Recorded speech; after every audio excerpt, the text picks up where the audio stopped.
শেয়াল এবং ভবিষ্যৎ বক্তা। একটি সবুজ বনে ফেলিক্স নামে একটি চালাক শিয়াল বাস করত। ফেলিক্স তার দ্রুত বুদ্ধি এবং ধূর্ত পরিকল্পনার জন্য বনভূমি জুড়ে পরিচিত ছিল। একদিন ফেলিক্স যখন বনের ধারে ঘোরাঘুরি করছিলেন, তখন তিনি একটি ছোট, অদ্ভুত কুটিরের কাছে এসেছিলেন যা তিনি আগে কখনো দেখেননি। কুটিরের বাইরে একটি চিহ্ন ছিল যাতে লেখা ছিল, ভাগ্য এখানে বলা হয়েছে গি। কৌতূহলী হয়ে ফেলিক্স কটেজের কাছে গিয়ে দরজায় টোকা দিল।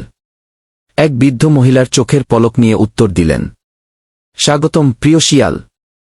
আমি এসম ভবিষ্যৎবিদ। আজকে আমি কিভাবে তোমাকে সাহায্য করতে পারি? ফেলিক্স সবসময় একটি চ্যালেঞ্জ উপভোগ করার জন্য এজমের ক্ষমতা পরীক্ষা করার সিদ্ধান্ত নিয়েছে। আমি আমার ভবিষ্যৎ জানতে চাই, তিনি বললেন, কিন্তু আমি নিশ্চিত করতে চাই যে এটা শুধু বাজে কথা নয়। আপনি যদি আমাকে সত্যিকারের চতুর এবং নির্ভুল কিছু বলতে পারেন, আমি আপনাকে একটি পুরস্কার দেবগি। এসমে হেসে ফেলিক্সকে ভিতরে আমন্ত্রণ জানাল। সে তার টেরোট কার্ড এলোমেলো করে তার ক্রিস্টাল বলের দিকে তাকাল, তার চোখ ঘনত্বে সংকুচিত হচ্ছে। এক মুহূর্ত পরে তিনি তাকিয়ে বললেন, আমি দেখতে পাচ্ছি যে আপনি চতুর এবং সম্পদশালী। আপনি শীঘ্রই একটি বড় চ্যালেঞ্জের মুখোমুখি হবেন, কিন্তু আপনি আপনার বুদ্ধি দিয়ে তা কাটিয়ে উঠবেন গে। ফেলিক্স কৌতূহলী ছিল কিন্তু সম্পূর্ণরূপে সন্তুষ্ট ছিল না। এটা এমন কিছু মনে হচ্ছে যে কেউ বলতে পারে, আপনি আমাকে একটি ধাঁধা দিতে পারেন, এবং আমি যদি এটি সমাধান করতে পারি তবে আমি আপনার দক্ষতার উপর বিশ্বাস করব। কিন্তু যদি আমি এটি সমাধান করতে না পারি, তাহলে আপনাকে অবশ্যই আমাকে আমার সম্পর্কে সত্যিই দরকারি কিছু বলতে হবে ভবিষ্যৎ গে। এসমে রাজি হলেন এবং রহস্যময় হাসি দিয়ে বললেন, ঠিক আছে, তোমার ধাঁধা এখানে আছে। আমি মুখ ছাড়া কথা বলি এবং কান ছাড়াই শুনি। আমার শরীর নেই, কিন্তু আমি বাতাসের সাথে বেঁচে আছি। আমি কি? ফেলিক্সের তীক্ষ্ণ মন কাজ করতে শুরু করে। সে ধাঁধার কথা চিন্তা করে সামনে পিছন এগোল। কয়েক মুহূর্ত পরে তিনি থামলেন এবং আত্মবিশ্বাসের সাথে বললেন, একটি প্রতিধ্বনি। বিস্ময়ে চোখ মেলে উঠল এসমীর। খুবই চিত্তাকর্ষক, ফেলিক্স। আপনি আমার ধাঁধার সমাধান করেছেন।